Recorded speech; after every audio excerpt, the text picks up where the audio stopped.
Bismillahirrahmanirrahim. Assalamualaikum warahmatullahi wabarakatuh. Saya Nurbibat Andiatna. Di sini saya akan mempresentasikan mengenai fase-fase perkembangan antropologi menurut Kuncharaningrat. Sebelum membahas mengenai fase-fase perkembangan antropologi, alangkah baiknya kita mengetahui siapa Bapak Kuncharaningrat. Bapak Kuncharaningrat adalah seorang ilmuwan antropologi terkemuka di Indonesia yang lahir pada 15 Juni 1923 di Yogyakarta. Ia mempunyai peran besar dalam mendeskripsikan sejarah dan perkembangan ilmu antropologi di Indonesia.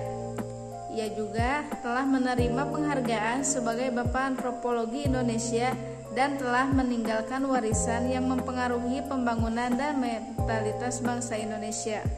Pengertian antropologi. Antropologi berasal dari bahasa Yunani dari kata anthropos yaitu manusia dan logos artinya ilmu. Secara istilah antropologi adalah ilmu yang mempelajari segala aspek tentang manusia, mulai dari sejarah evolusi manusia sebagai makhluk biologis, peradaban dan teknologi yang berkembang, hingga praktik-praktik sosial budaya yang terwujud dalam perilaku, tutur kata, gerak tubuh, serta bagaimana mereka berinteraksi dengan alam dan manusia lainnya. Definisi antropologi menurut para ahli. Yang pertama, menurut Roger M. Casey, antropologi adalah kajian tentang manusia. Yang kedua, William A. Haviland, antropologi adalah suatu studi tentang manusia serta perilakunya, dan melalui hal tersebut diperoleh pengertian lengkap mengenai keanekaragaman manusia.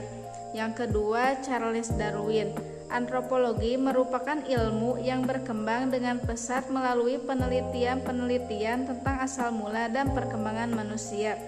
Yang keempat, antropologi menurut Kuncharaningrat adalah ilmu yang mempelajari umat manusia pada umumnya dengan mempelajari berbagai aspek seperti fisik dan kebudayaannya. Ia juga memperhatikan 5 masalah mengenai makhluk hidup, yaitu fisik, sosial, kebudayaan, prasejarah, dan terapan.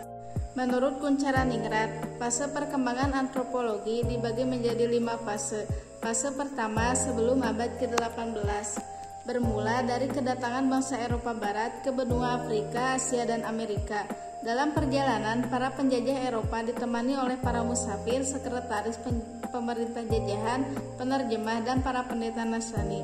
Dalam perjalanan tersebut, dengan cermat mereka memperhatikan setiap kejadian yang ada di sekitar wilayah persinggahan, terutama tradisi, adat istiadat, dan kebudayaan setempat. Persinggahan tersebut menjadi sangat menarik karena tradisi di wilayah persinggahan sangat berbeda dengan tradisi di kehidupan bangsa Eropa. Bersamaan dengan itu, terkumpul tulisan buah tangan para musafir, pelaut, pendeta penyebar agama Nasrani, dan penerjemah kitab Injil dalam bentuk kisah perjalanan, laporan, dan sebagainya.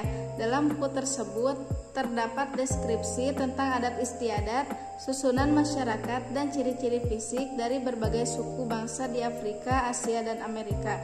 Bahan deskripsi tersebut disebut sebagai etnografi. Fase kedua, pertengahan abad 19. Para kaum cendekiawan Eropa mempelajari dan memahami catatan-catatan etnografi itu dengan cara berpikir evolusi masyarakat. Cara berpikir evolusi masyarakat berarti masyarakat mengalami tahap perkembangan dari tingkat paling rendah hingga paling tinggi. Kemudian, dalam waktu yang cukup lama, masyarakat akan mencapai tahap pada tingkat yang lebih kompleks.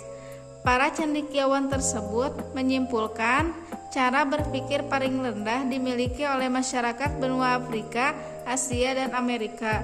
Sementara masyarakat dengan tingkat perkembangan yang tinggi dimiliki oleh masyarakat Eropa. Singkatnya, masyarakat di luar Eropa adalah masyarakat yang dipandang masih primitif, dan masyarakat di Eropa adalah masyarakat yang sudah modern. Fase ketiga, awal abad ke-20. Pada fase ini dikenal juga dengan abad keemasan bangsa-bangsa Eropa. Hal ini disebabkan karena mereka telah berhasil memperoleh kekuasaan mutlak atas sumber daya alam wilayah di luar Eropa. Tujuan bangsa Eropa dalam mempelajari bangsa-bangsa jajahan adalah memahami karakteristik masyarakat, adat istiadat, dan tradisinya. Setelah mereka mempelajarinya, maka akan lebih mudah bagi mereka untuk menanamkan ideologi yang dimiliki bangsa Eropa di bidang kebudayaan maupun akses kekuasaan dari negara jajahan. Pada fase ini menegaskan bahwa antropologi digunakan sebagai upaya untuk mempelajari masyarakat dan kebudayaan suku bangsa di luar Eropa untuk kepentingan penjajah. Fase keempat tahun 1930. Pada fase ini dapat dikatakan antropologi mengalami masa yang cukup matang sebagai sebuah ilmu. Hal tersebut diperkaya dengan banyaknya bahan penelitian yang bersumber dari catatan suku bangsa terjajah.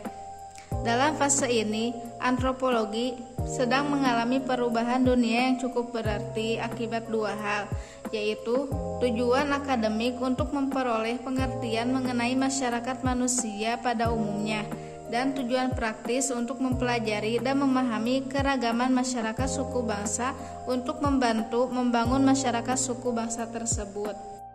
Fase kelima sesudah tahun 1970. Fase kelima ini menggambarkan perkembangan antropologi yang lebih independen dari tradisi yang ada dan memilih unsur atau aliran sesuai dengan kebutuhan masalah-masalah kemasyarakatan yang dihadapi.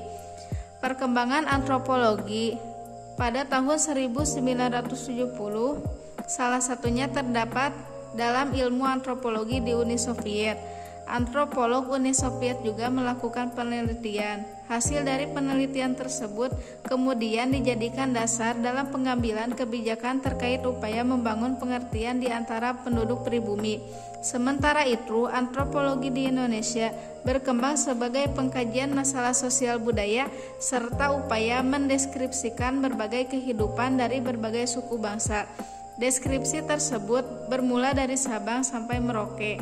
Hal ini bertujuan agar masyarakat bisa saling mengenal satu dengan yang lainnya.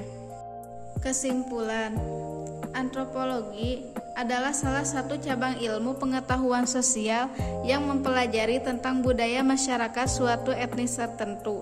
Antropologi lahir atau muncul berawal dari ketertarikan orang-orang Eropa yang melihat ciri-ciri fisik, adat istiadat, budaya yang berbeda dari apa yang dikenal di Eropa. Terbentuklah ilmu antropologi dengan melalui beberapa fase. Antropologi lebih memusatkan pada penduduk yang merupakan masyarakat tunggal. Tunggal dalam arti kesatuan masyarakat yang tinggal di daerah yang sama. Antropologi mirip seperti sosiologi, tetapi pada sosiologi lebih menitik beratkan pada masyarakat dan kehidupan sosialnya. Sekian yang dapat saya sampaikan. Mohon maaf atas kekurangan dan kesalahannya. Wassalamualaikum warahmatullahi wabarakatuh.